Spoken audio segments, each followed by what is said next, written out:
Hello everyone, welcome back to another video. Today I will be reviewing Doctor Who Series 12 Episode 9, Ascension of the Cybermen. This is the first part of the finale, and to be honest, I feel a bit underwhelmed, but I didn't necessarily think that it was bad.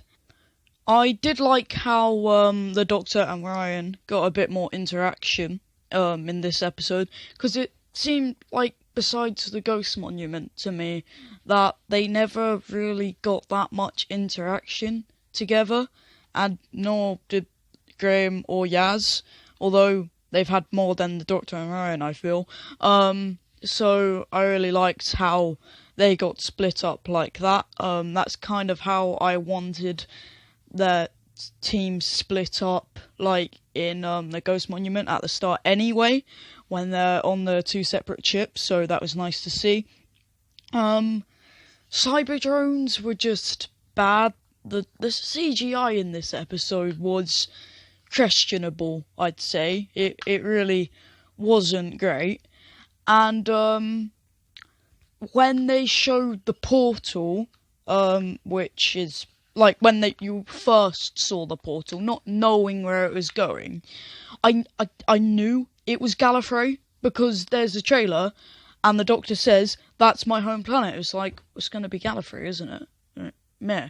So this whole big surprise at the end didn't entirely shock me, and the Master being back is like, yeah, that's great, but, you know, it was sort of obvious.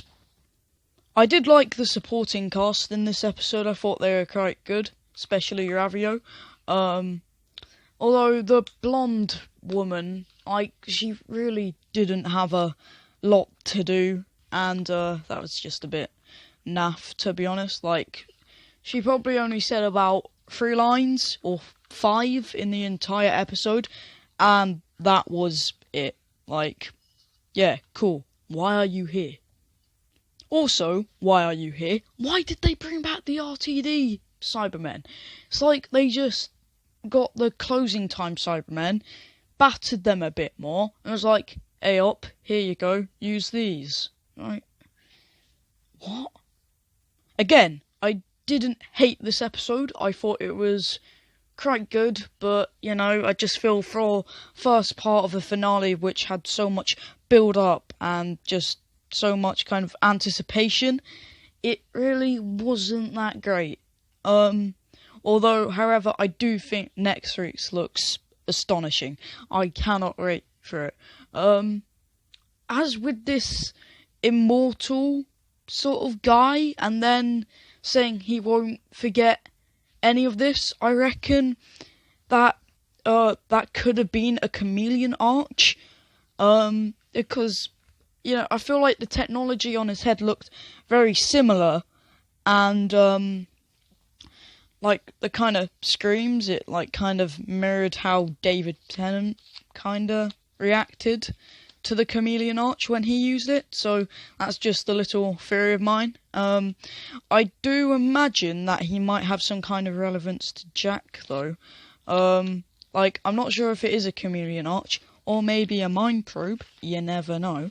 But yeah, I do feel that it will have some sort of relevance to Jack.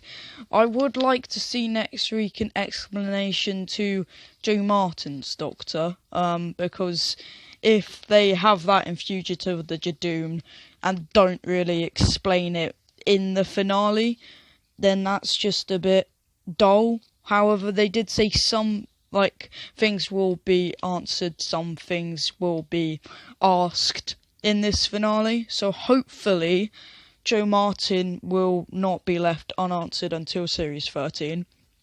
Yeah, personally, like I said, episode wasn't as good as I thought it would be, so I'd probably give it a 7.5 out of 10.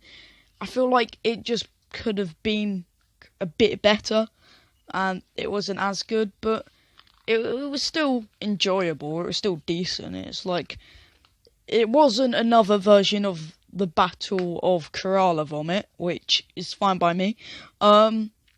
But yeah, I did feel slightly underwhelmed by it all. But yeah, I imagine some people who weren't really expecting the Gallifrey thing or didn't really pay much attention to that trailer. It's all a big surprise to them and everything. But I feel like all the surprises in Series 12 has like raised my rating a bit, like Spyfall Part 1 and Fugitive. I'm gonna rewatch all of Jodie's era after The Timeless Children and probably do a top 10 Jodie Whittaker stories video. And I'll tell you if my ratings have changed and all that. But yeah, just feel surprise didn't really, it didn't really get to me because I saw it coming. But yeah, it was an okay start. Hopefully next week's is better because it certainly does look it. And it's 65 minutes long, so that's an extra, 15 minutes? So, who knows? Anything could happen. I'm looking forward to it. I'm not gonna... this episode wasn't bad. I'm not gonna let it spoil my enjoyment in anticipation for the final episode. So, yeah, let's just see what happens, see where it goes. So, yeah, thank you very much for listening to me rambling on about this episode for 6 minutes, nearly 7. Feel free to tell me your thoughts on the comments below, and yeah, I hope to see you in my final Doctor Who Series 12 review of The Timeless Children. That being said, thank you very much for watching, and goodbye.